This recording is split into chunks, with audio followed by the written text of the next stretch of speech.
Hi, I'm Nate, your masculinity and mindset coach. Today I'm going to be talking about standards and the importance of keeping high standards for the creation of your experience and your reality. See, we tend to, I don't remember the exact quote, but we tend to fall to the quality of our standards rather than rise to the level of our aspirations. Now, this is true in terms of our relationship with ourselves, our relationship with others, and in specifics, it relates to how we allow ourselves to be treated. And the origins of this is typically how we treat ourselves. The standards that we keep for ourselves and how we choose to show up for ourselves determine the standards that we will tolerate from others. Another aspect of this is having a big vision for the world that you commit yourself towards and holding yourself in a congruent pattern of behavior towards that aspirational goal. This is how standards are made. And another aspect is the values and the virtues that you hold for yourself. These minimum acceptable standards for how you wish to treat yourself, how you live your life, and how you allow others to treat you will determine your experience of life. You're setting the boundary conditions of your reality, the rules of the game, so to speak, for how you will interact with others and how you will allow others to interact with you. So much suffering is created because we don't have standards for ourselves. And so much suffering is created is because we then allow that reflection from others. There's a reinforcing pattern of diminishment.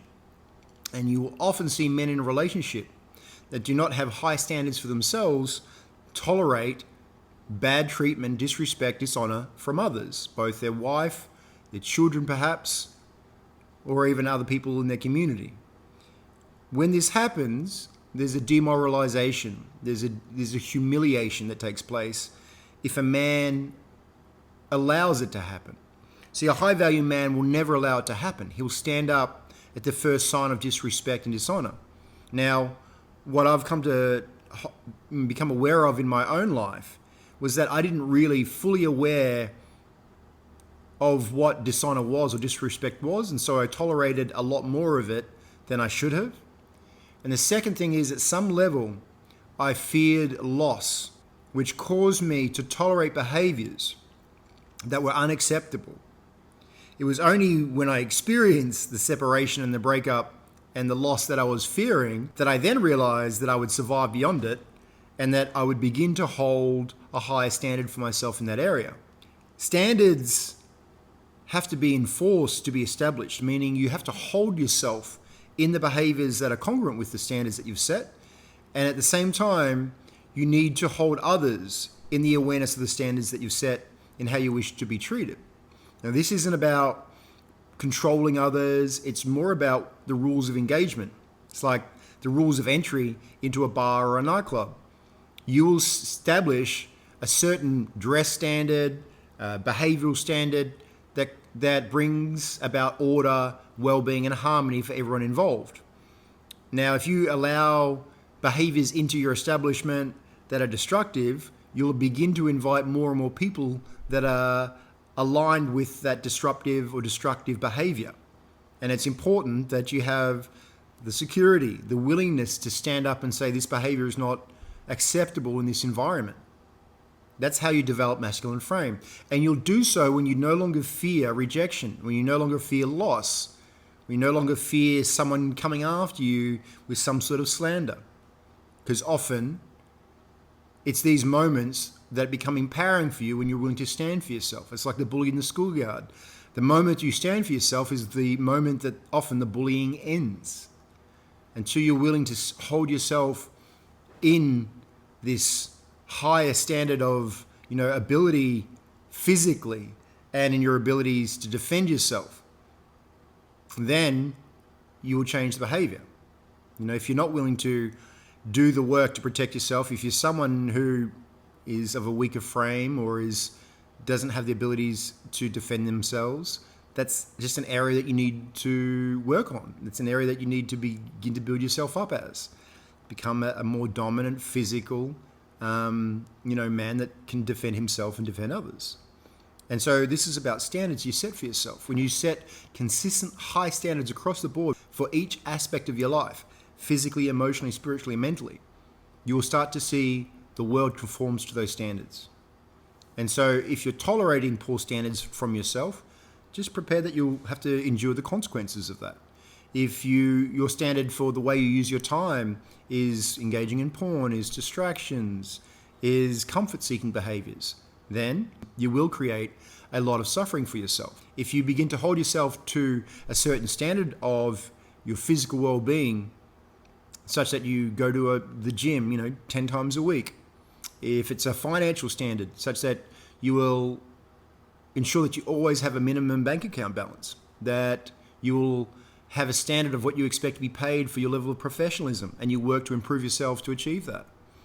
It's when you set these minimum standards for what you'll tolerate that your world will change. Now, for me, when I really discovered this, and this point landed home in my own business. So when I created with my business partner, it was a beverage company that began in our lounge room. At the start, we would accept any staff member. We hired what we thought we could afford, basically. And that caused so much trouble because in hiring what we thought we could afford, we didn't get the best people. So many mistakes were made. They cover up their tracks. They cause chaos. And it's because we didn't have an acceptable standard. At some point in time, we did. We said, we're committing to becoming the best beverage company in the world. In this case, it was tea. And now all staff are going to conform to this standard.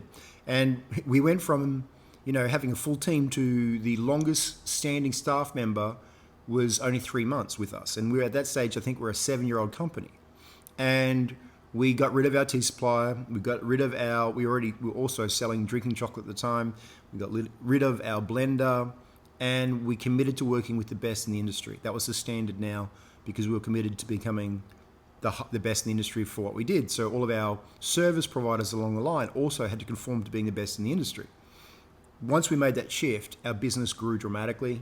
The types of customers that we attracted went through the roof because we had set ourselves a standard for the type of business that we're going to become, the type of people we worked with, and even the type of customers that we would work with. And if they were bad payers, we had a new standard. We didn't tolerate people, not paying us on time. We just chose not to deal with them anymore. And we had built ourselves up by that stage into being a very good supplier. We provided a lot of value to the businesses that we aligned with our training, with our quality of products. The sales went up. The companies we aligned with became more successful. And so this is an important part. You must deliver on these standards. You must even exceed the standards that you set for yourself. And becoming a high value man, people will want to be around you and close to you, and they will conform to the standards. That includes the partner that you choose in your life. That includes your friends. When you become a high value man, the standards that you've set yourself, when the people that you called your friends, if they continue avoidance behaviors, comfort-seeking behaviors, destructive behaviors that show that they are not committed to growing and not evolving into their best expression, you will cease to give or allocate time to those type of people. And you begin to surround yourself as a standard with high-value men that are on the equivalent trajectory and momentum that you are committed to be creating. And you will no longer give your time, energy, and attention to people who are destructive to that higher trajectory. So I hope this has been helpful. This really will make a profound difference in your life. I encourage you to write down what are your minimum standards for yourself in your life, physically, emotionally, spiritually, mentally, for your partner, for your financial situation, for your health, for how you allocate your time, and then start to live by those standards. If you'd like support doing so, join the Sovereign Brotherhood community. The link is in the caption below this video.